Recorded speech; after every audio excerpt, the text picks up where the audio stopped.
Well, I hate to say it, but this week's adventure is starting off with a little bit of bad news. We've made our way to one of my favorite coastal destinations, the beautiful and remote Kincolith, BC, and we're here chasing a particular story I've been excited about, but woke up in the morning to find that all of the crab gear had been stolen. And typically I would just chalk this up as a bit of bad news, but this is actually the second year in a row that this has happened to me. So as much as I hate to say it, I have to remove Kincolith from the destination adventure list of places to visit. Now, we're a little bit pressed for time this week, but we've rerouted to a new spot in search of new adventures, and luckily, adventure found us pretty quickly. We scored a beautiful spot right on the bank of the Kitimat River, dug around for some leads, and even met some locals willing to sit down and share some stories. I've got to tell you, Kitimat, thanks for the warm welcome.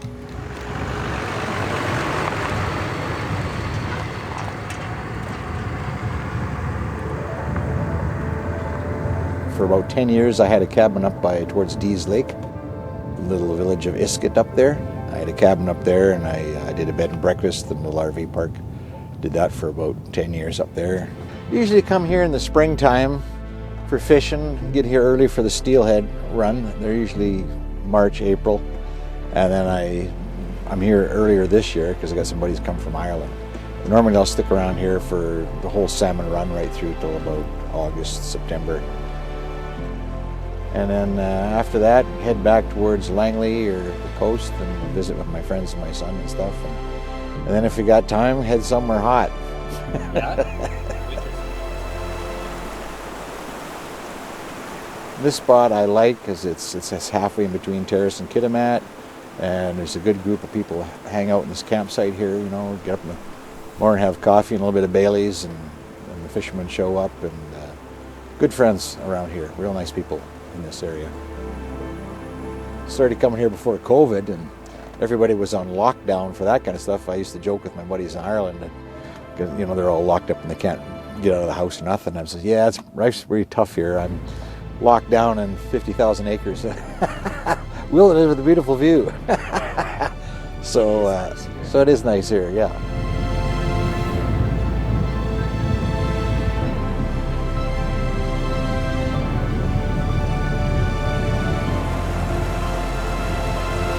These are my Chinook flies. I just tied these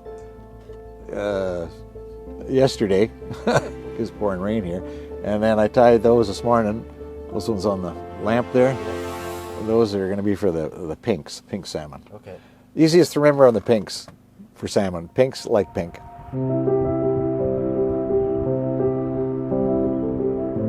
I fly fish more than I float fish. Cast a few spoons once in a while. But yeah, I like fly fishing now. Yeah. These are on the fly. That's chum right here in the river. Oh, frick, yeah. That's on the fly rod, right down there. Wow. Yeah, that's the chum on the fly rod. And then, actually, this is this one wasn't on the fly rod, but this is right at Kincolith.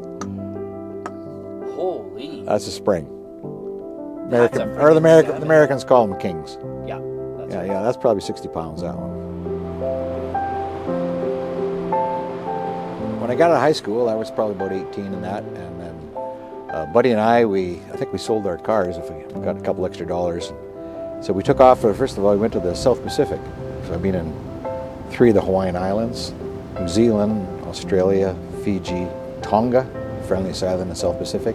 3 trips to northern India, been to Thailand.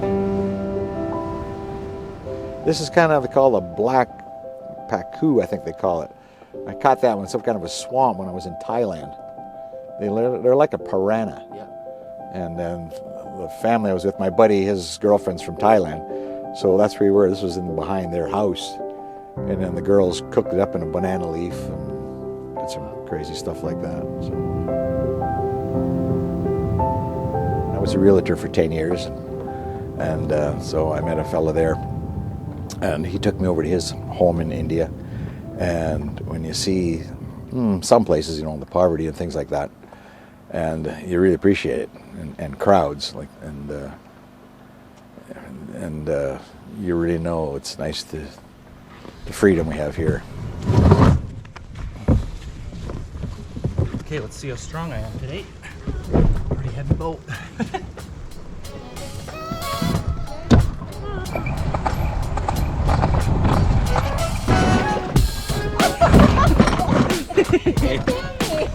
Coming in hot.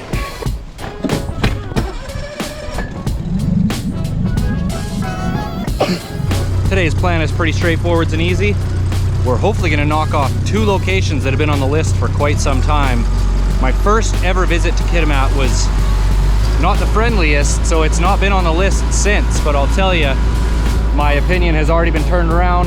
Super nice folks here. We got fresh new crab pots and putting in the prawn trap again. See if we can finally find some success out there.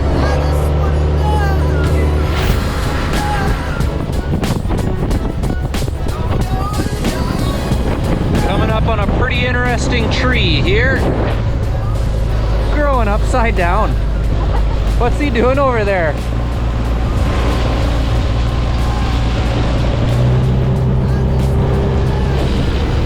Since today's adventure started off with somewhat of a disaster, the plan is to basically just flip the script. I'm talking hot springs, I'm talking waterfalls, I'm talking piles of prawns and crabs. Just murder the adventure dance floor.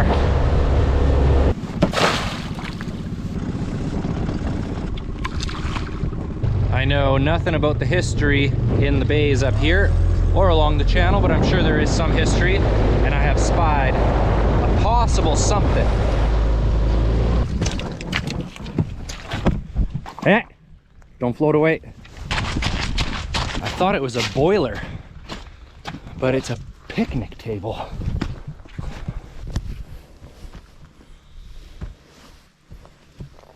I was hoping for something a little more exciting, but just your classic case of wilderness picnic table. Here we go. Well, we're supposed to be just crossing the border into province of prawn, but the depth sounder has forgotten how to sound depth. You spend good money on good products, all you get is a friggin' good headache. We found it. The province of prawn, right beneath us. 281 feet, 282. Found a screaming deal on rope, so we have 375 feet now. The Google machine tells me you're supposed to weight your prawn trap, which makes sense because last time it tried to float away on me. Just sourcing some local prawn trap weights. Going down to Prawn Town. Holy frack. After that nightmare, this pot better be so friggin' full of prawns. Here we are, capital city crab, home of the crustacean nation. I promise I'm almost out of these. Just like that, we're crabbing. Whoa, we're almost swimming. Everybody told me there's only one boat launch in all of Kitimat. I don't know what I'm looking at over here, but it looks like a place you can launch a boat.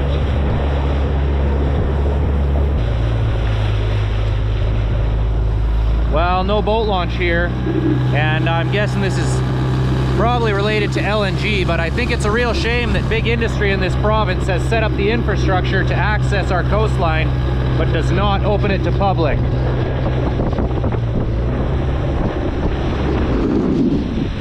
Look at that, the road passes right there. Let me go in there with my chainsaw, I could open that up, have a perfect boat launch down the Douglas Channel. I suppose it's time to start making our way to our official destination today, Jessie Falls. I guess there's a, well, Jessie Lake, of course, just offshore, and then there's supposed to be some beautiful waterfalls coming right up into the ocean. I've seen some photos, but I've never done the trip myself.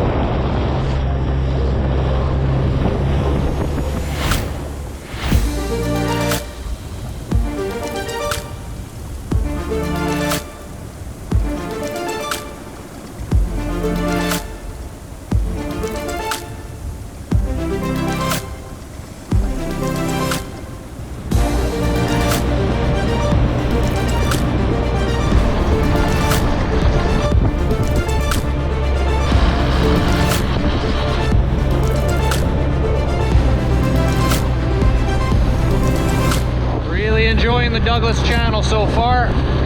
Beautiful bit of coastline cruising in a small boat like this.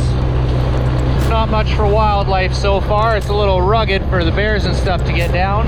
One big sea lion came over to see if we had some fish for him, but you know we don't.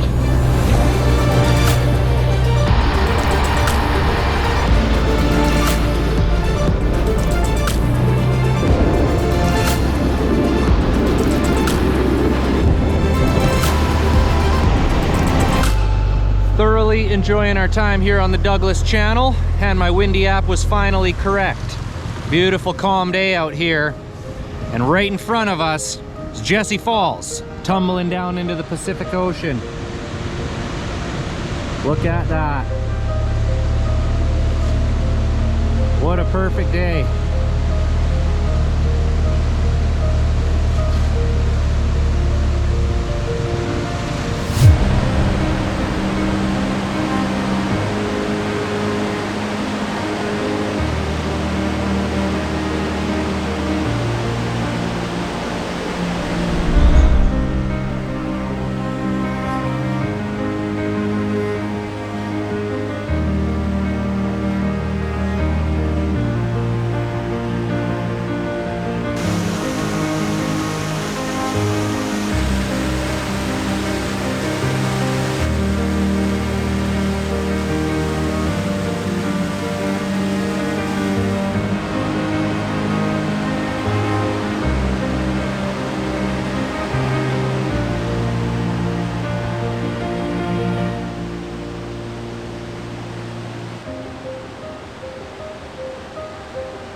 Can you believe it?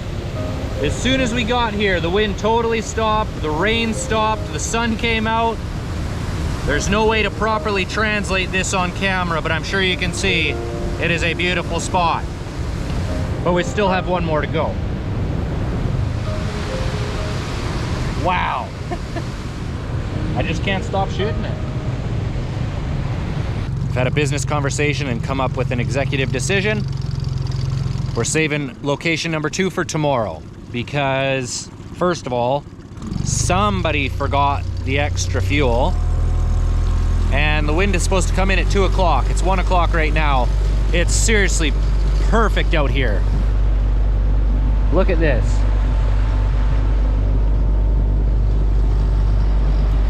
But it's not worth the risk, and tomorrow's just a free day for us. Tuesday we have obligations, but we have to come pull the pots tomorrow anyways. Hopefully we'll pull them today and we can just relax to a nice crab dinner and some prawns, and then tomorrow we'll be back on the ocean.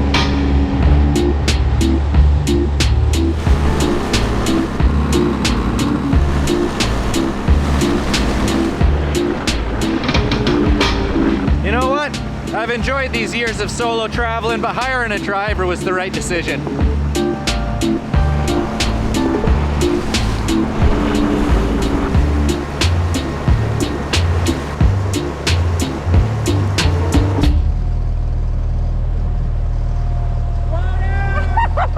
Neutral!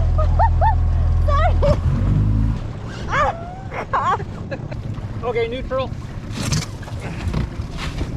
See if we can get our first limited Douglas Channel crabs.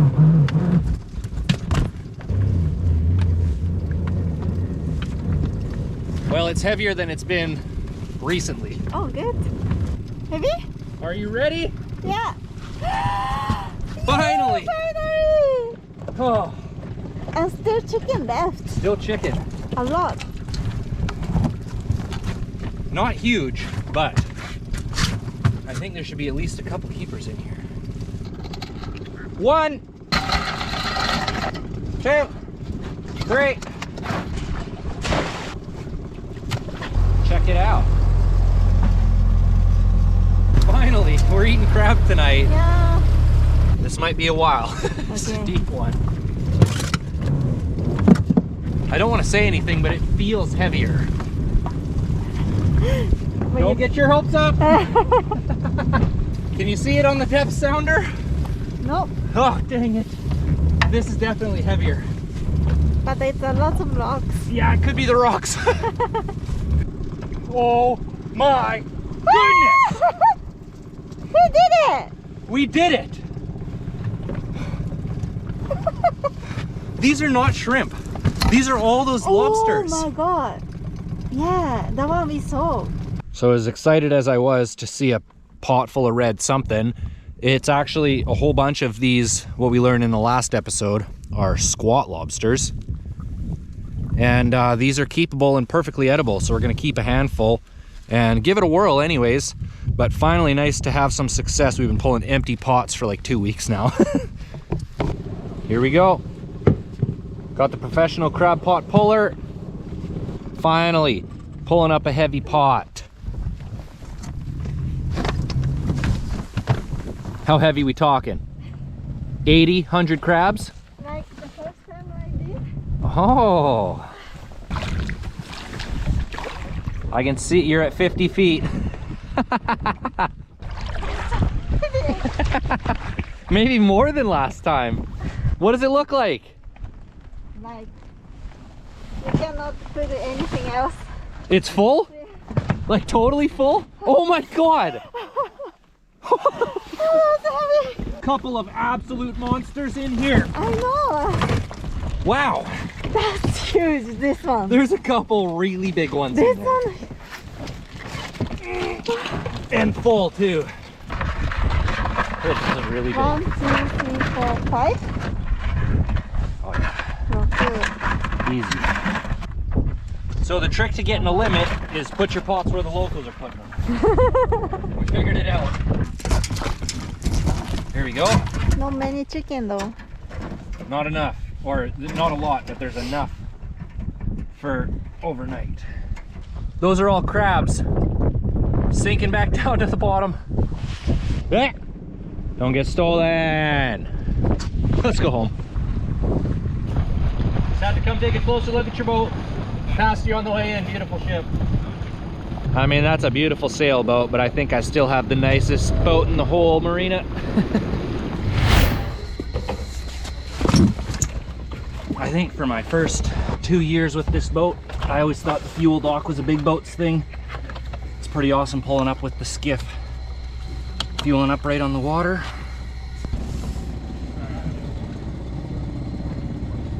Slightly different route today. Yesterday we went down the west side of Douglas Channel.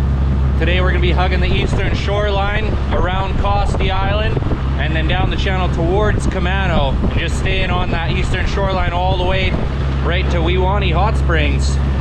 Should be a beautiful day. Part 1 of the eastern shoreline expedition is to go to the western shoreline because I forgot all about the traps. Good thing Emmy remembered, and then she said, look at me. I am captain now.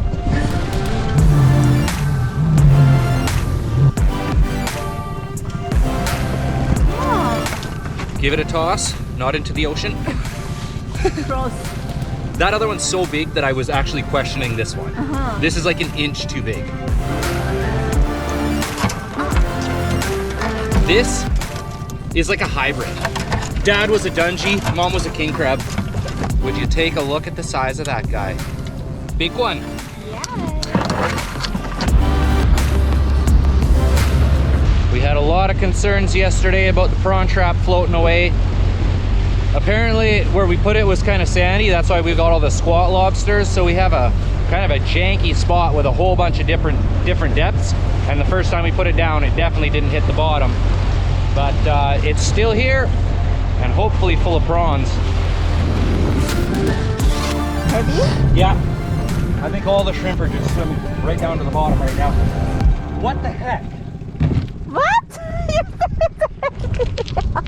You weeping. That was like way heavier than yesterday. Just to clarify, that last one where I said it was so heavy, I was just joking. Oh, that's big one. All of them are like much larger than the entire measure.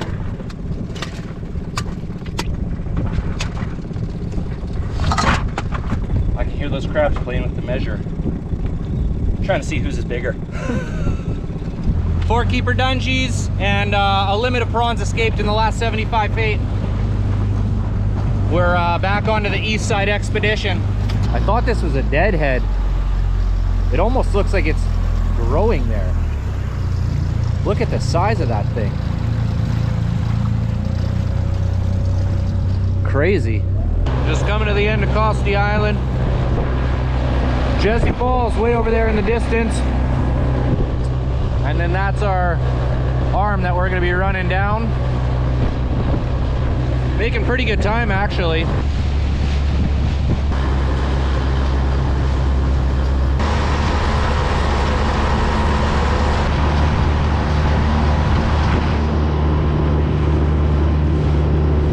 The last 5 miles were quite rainy, but we're officially here. When things are perfectly calm on the ocean, you don't really notice, but when the rain settles in and you're hammered against the waves, the distance is evident.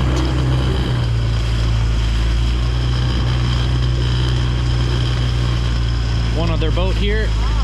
Forwards.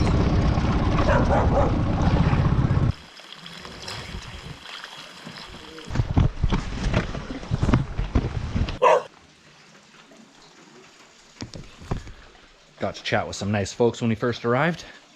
Here is the hot springs.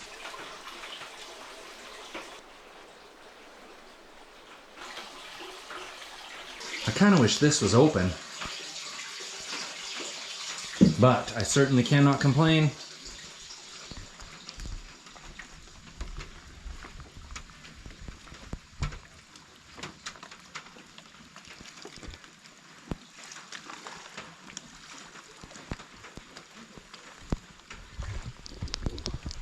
The water is slightly cooler than a hot tub.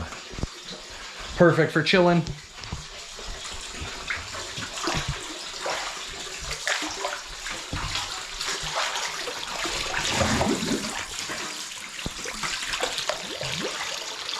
And lots of folks have wrote their name all over the place. Unfortunately, we didn't bring a pen. There's been a massive miscalculation. We've enjoyed for too long and the tide has come in. The friggin' boat's out there floating. I'm hoping I can get creative, Spider-Man style, and not have to swim for it. I'm doing it! Please don't. Everything is so slippery here. Please don't do it. It's so slippery. It's dangerous. Here we go. Please don't. I have to get it. No. I'm doing it. Help. I'm in. Now, if the anchor's stuck under here, it's a bigger problem. Yeah!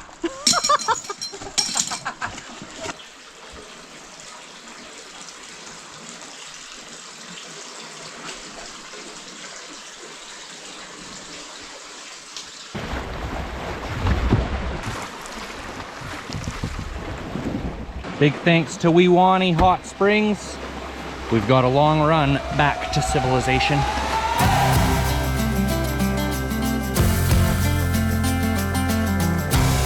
Well, for a week that started off on kind of a bad note, I could not have asked for a better result.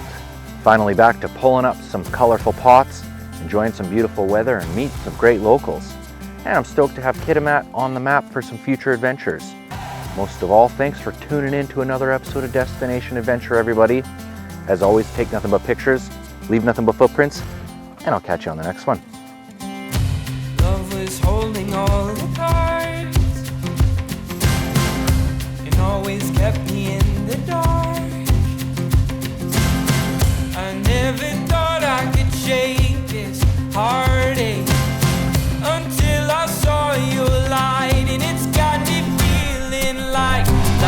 good.